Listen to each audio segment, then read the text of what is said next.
रीना सिंह, मैं आपका रुख करूंगा क्योंकि सुप्रीम कोर्ट के एडवोकेट हैं आप और 370 पर बेहतर तरीके से समझा सकते हैं कि आज जो हुआ कोर्ट में उसे पूरा हमारे दर्शकों को, हमारे नाजरीन को समझाइए।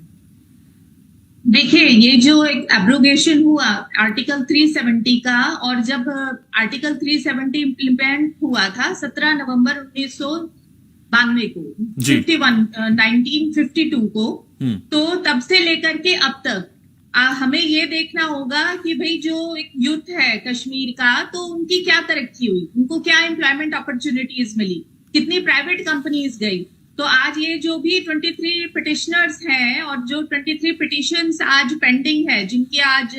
ऑनरेबल चीफ जस्टिस ने कहा कि 2 अगस्त से रेगुलर हियरिंग होगी, तो हमें एक तो पहले तो ये डाटा को देखना होगा, और दूसरा ये है कि एक जो टेम्परेरी प्रोविजन को जैसे हटाया गया, जिस तरह से कॉन्स्टिट्यूशन के अंदर वो चीज लिखी गई थी और उसको एक टेम्परेरी प्रोविजन बनाया गया था,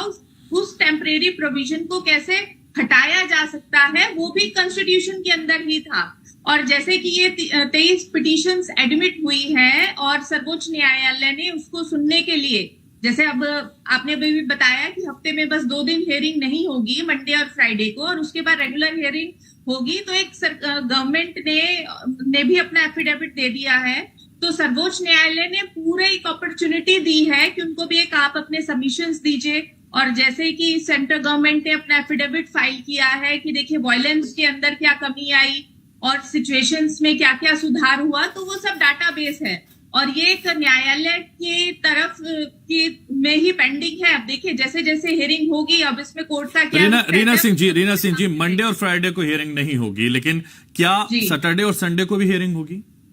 नहीं, बिल्कुल सैटरडे संडे को हियरिंग नहीं होगी। हम सिर्फ यहाँ पे वर्किंग डेज का देख रहे हैं, क्योंकि मंडे और फ्राइडे को मोस्टली काफी रश रहता है कोर्ट के अंदर, तो मिसलेनियस डेज होते हैं, फ्रेश मैटर्स होते हैं, इस चीज को लेकर के। तो क्या जो याचिकाएं थी, आपने बताया 23 याचिकाएं, उनमें से कुछ याचिकाएं जो खारिज कर दी गई हैं, जैसे शैला रशीद की और शाह फैसल की?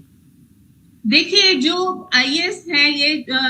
और जो एक्टिविस्ट हैं, इन दोनों ने जो पिटीशंस डाली थी, पिटीशंस एडमिट करने के बाद उन्होंने विड्रॉ नहीं किया है। उन्होंने सिर्फ ये कहा है कि भाई हमारा नाम कोर्ट रिकॉर्ड में ना डाला जाए,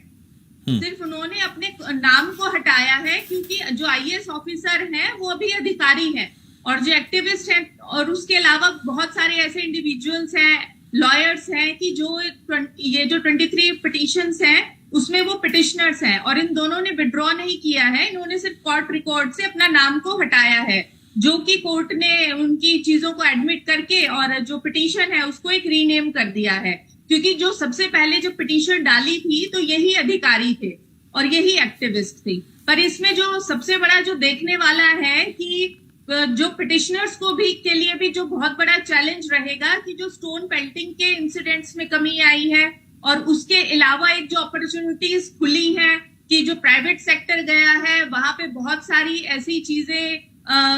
जैसे मिल रही हैं कि जैसे बैटरी को लेकर के या कुछ ऐसे रॉ मटेरियल्स जो कि इंडस्ट्री के लिए बहुत ही ज्यादा फ्यूचरिस्टिक है, जो पहले ऐसी रिस्ट्रिक्शंस थी। देखिए, आर्टिकल 370 का एब्रोगेशन होने से पहले जो मेन कानून ये था कि सेंट्रल गवर्नमेंट का कोई भी इंटरफेरेंस नहीं था, एक्सेप्ट एक लॉ एंड ऑर्डर में हेल्प करने के लिए। कोई भी जो पॉलिसीज हैं, इवन जो वेलफेयर की स्कीम्स हैं, जो all over rest of the country में इम्प्लीमेंट है, पर जम्मू कश्मीर में इम्प्लीमेंट नहीं है, तो सबसे ज्यादा नुकसान किसका था? नुकसान जो था वो आम लोगों का था। अब जो एक अखंड भारत के रूप में जो जम्मू कश्मीर भी देश का हिस्सा है, और फायदा किसको होगा? एक आम नागरिक को होगा, यूथ को होगा, यूथ को अपॉर्चुनिटीज मिलेगी। अब आप ये देखिए कि जो कश्मीरी माइग्रेंट्स थे, कि जो 1990 में जो कश्मीरी पंडित चले गए थे, उनकी फैमिलीज को देखिए, और जो फैमिलीज वहीं पे रह रही थी, जो उनकी जमीनों पे बस गए थे, आप उनके अगर बच्चों का कंपैरिजन करिएगा तो आपको पता चल जाएगा कि वो लोग कितनी एलीट जगह पे उन्होंने अपने आप को स्टैब्लिश कर लिया है, क्योंकि वो वहां तक रिस्ट्रिक्ट नहीं रहे, और शायद जो एक माइग्रेशन था उसकी वजह से उनको अपॉर्चुनिटीज मिली। और यहाँ पे क्या हुआ कि 370 आर्टिकल ने जो यूथ के साथ एक इतना बड़ा फ्यूचर डिजास्टर किया कि उनको कोई भी फ्यूचरिस्टिक अपॉर्चुनिटीज अवेलेबल ही नहीं थी। तो ये जो पिटिशनर्स का है, जो मुझे लगता है कि आने वाले समय में ये पिटिशनर्स जो पिटिशंस हैं ये रद्द ही होगी और आर्टिकल 370 बरकरार रहेगा। एक तरफ जहां रीना सिंह जी आप ये कह रहे हैं कि पिटिशनर्स जो हैं कहीं ना कहीं वापस जाएंगे और अब ये आगे 370 जारी रहेगा